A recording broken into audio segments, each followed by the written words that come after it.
শ্রীলঙ্কায় ঘটল এক এমন ঘটনা যা গোটা বিশ্বকে থমকে দিয়েছে। এই খবর শুনে বহু মুসলিম দেশ নড়ে চড়ে বসছে। এই ঘটনার সঙ্গে সম্পর্কিত দাহ সংস্কার, যা কেউ স্বপ্নেও কল্পনা করতে পারবে না। আমরা সবাই জানি যে হিন্দু ধর্মে কেউ মারা গেলে তার দেহ অগ্নিতে দাহ করা হয়। পাশাপাশি ইসলাম ধর্মে কেউ মারা গেলে তার দেহ কবর দেওয়া হয়। কিন্তু এবার এক এমন ঘটনা চোখে পড়ল যা আপনাকেও চমকে দেবে। ঠিক কী ঘটেছে জানার আগে কমেন্টে হর হর মহাদেব লিখবেন। সকলকে পুরাণ কথা নতুন একটি ভিডিওতে স্বাগত। আজকে আপনারা জানবেন শ্রীলঙ্কায় ঘটে গেল এক ভয়ানক ঘটনা। ভিডিওতে এগোনোর আগে সবাই অতি সত্বর আমাদের চ্যানেলটি সাবস্ক্রাইব করে নেবেন।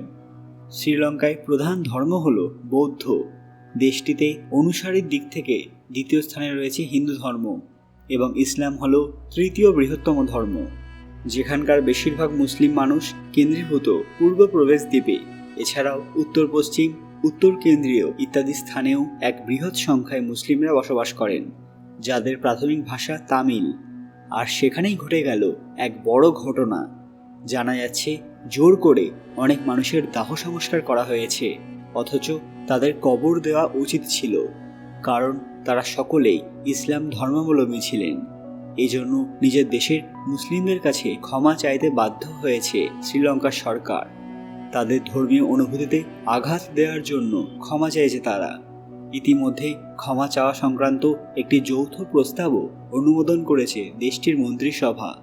আবারও জানিয়ে রাখি, ঘটনাটি ঘটেছে ভারতের প্রতিবেশী দেশ শ্রীলঙ্কায়। তারা চুপচাপ অনেকজন মুসলিম ব্যক্তিকে কবর দেওয়ার জায়গায় দাহ সংস্কার করেছিল, অথচ ইসলামে মৃত্যুর পর কবর দেওয়া হয়। কিন্তু শ্রীলঙ্কায় তাদের সংস্কার বৌদ্ধ এবং হিন্দুদের মতো করা হলো। জানা যায় যে 2020 সালে তারা একটি সিদ্ধান্ত নিয়েছিল যে কোভিডে যারা মারা গেছেন তাদের দাহ সংস্কার করা হবে, সে তারা যে ধর্মেরই হোক না কেন। সেই ফরমানকে মাথায় রেখে এই কাজ করা হলো, যা সামনে আসতেই গোটা বিশ্বের মানুষ অবাক। বিশেষত মুসলিম দেশগুলি এই ঘটনায় অত্যন্ত ক্ষুব্ধ। শ্রীলঙ্কা সরকারকে বিরোধিতার মোকাবেলা করতে হচ্ছে এখন। অনেক সংগঠন তাদের শত্রু হয়ে উঠেছে। পাকিস্তান সহ একাধিক দেশ শ্রীলঙ্কার বিরুদ্ধে আন্তঃরাষ্ট্রীয় স্তরে অভিযোগ এনেছে। শ্রীলঙ্কার বর্তমান সরকার ঘুরিয়ে বলে যে এই সিদ্ধান্ত আগের সরকার নিয়েছিল, বর্তমান সরকার নয়, তাই এটা তাদের দোষ নয়।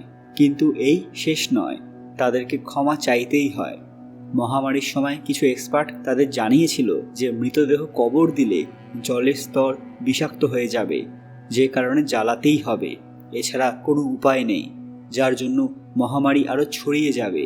তাই মহামারীর বিস্তারকে আটকাতে জ্বালানো ছাড়া কোনো উপায় নেই, তাই এই সিদ্ধান্ত নেওয়া হয়েছিল। কিন্তু এটা যে এরকম ভয়ানক ঘটনা ঘটাবে তা কেউ স্বপ্নেও ভাবেনি। তৎকালীন শ্রীলঙ্কান সরকারের আদেশ আজ পৃথিবীতে এই ভয়াবহ পরিবেশের সৃষ্টি করল, যা অনেকেই ভালো চোখে দেখছেন না। বন্ধুরা, এ বিষয়ে আপনাদের কি মতামত কমেন্ট বক্সে অবশ্যই জানাবেন। এটা কি ঠিক হয়েছে নাকি ভুল? ভিডিওটি লাইক করবেন এবং শেয়ার করে সবাইকে দেখার সুযোগ করে দেবেন। কমেন্ট বক্সে হর হর মহাদেব লিখতে ভুলবেন না। আরও এরকম দরকারি আপডেট পেতে পুরাণ কথা অফিসিয়াল চ্যানেলটি মনে করে সাবস্ক্রাইব করে নেবেন। খুব তাড়াতাড়ি ফিরে আসবো আরও কিছু দরকারি ভিডিও নিয়ে। ততক্ষণ আপনারা এই ভিডিওগুলো দেখতে পারেন। ধন্যবাদ।